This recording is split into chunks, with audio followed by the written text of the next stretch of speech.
Kalau semua kita benar-benar meresapi status kita sebagai hamba, insya Allah hidup ini mudah, hidup ini nyaman, hidup ini tentram, dan ukhuwah Islamiyah akan terjalan. Hadirin, yang bikin kita sengsara di dunia ini kan karena kita jadi hamba dunia. Yang bikin kita stres, galau, itu kan karena di otak kita tuh dunia. Hamba itu punya sesuatu atau nggak punya sesuatu? Nggak punya sesuatu. Kalau kita bisa memahami konsep ini, itu hidupnya lempeng banget. Saya ingin tanya, apabila di sebuah rumah ada pencurian mobil S-Class hilang, kira-kira yang sedih siapa? Pembantunya atau majikannya? Ada yang pembantunya? Nggak mungkin. Majikannya. Kenapa pembantunya nggak sedih? Karena bukan punya saya, Pak Ustaz. Santai aja. Oh, ini bukan punya saya, kenapa saya harus nangis? Majikannya yang bingung. Udah kreditan pula, belum lunas. Kalau pembantunya mah santai-santai aja. Tukang kebunnya tuh asik aja tuh. Bapak kok nggak nangis? Kemarin kan S-Class-nya baru hilang. Itu bukan punya saya, Pak Ustaz. Kan begitu. Nah, coba kita resapi ini dalam kehidupan sehari-hari. Kenapa ketika handphone kita hilang kita galau? Karena kita merasa itu milik kita, bukan milik Allah.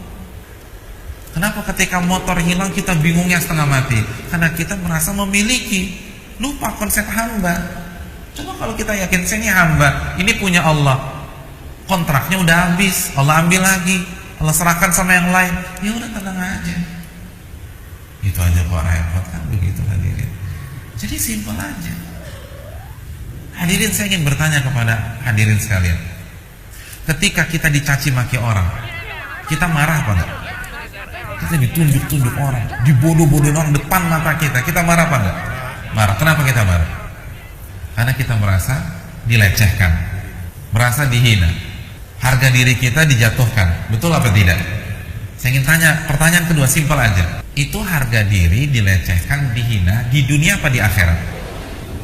Di dunia. Bukan dunia lagi yang ada di otak kita. Coba kalau orientasi kita akhirat, nggak akan stres.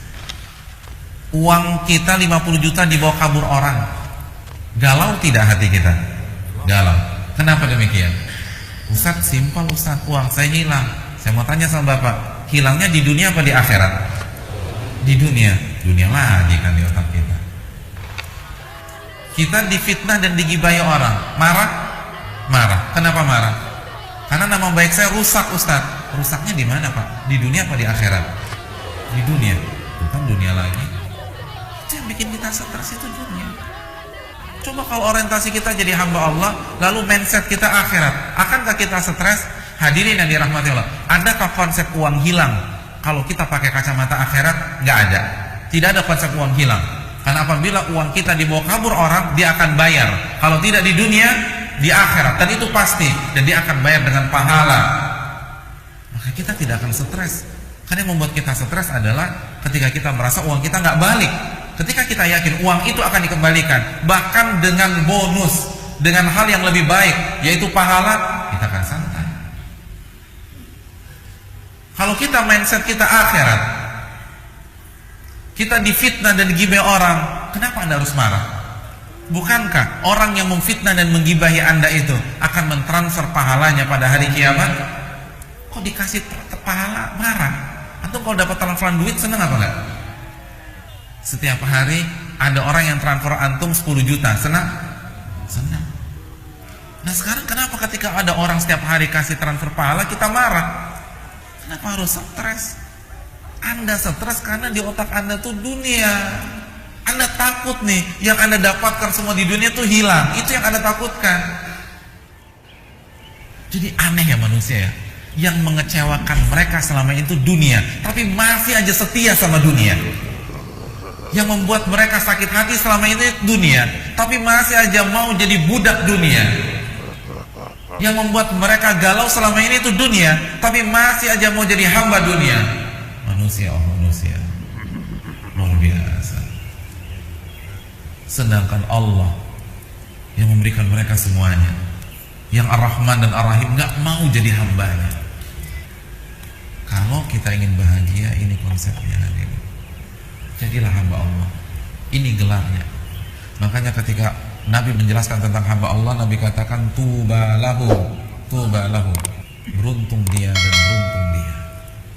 Inilah gelar yang harus kita renungkan, yang harus kita camkan. Dan gelar ini masih terbuka di hadapan kita. Belum ada kata terlambat. Amalkanlah seluruh perintah Allah dan jauhilah larangan-larangan Allah, maka kita akan hidup tenang.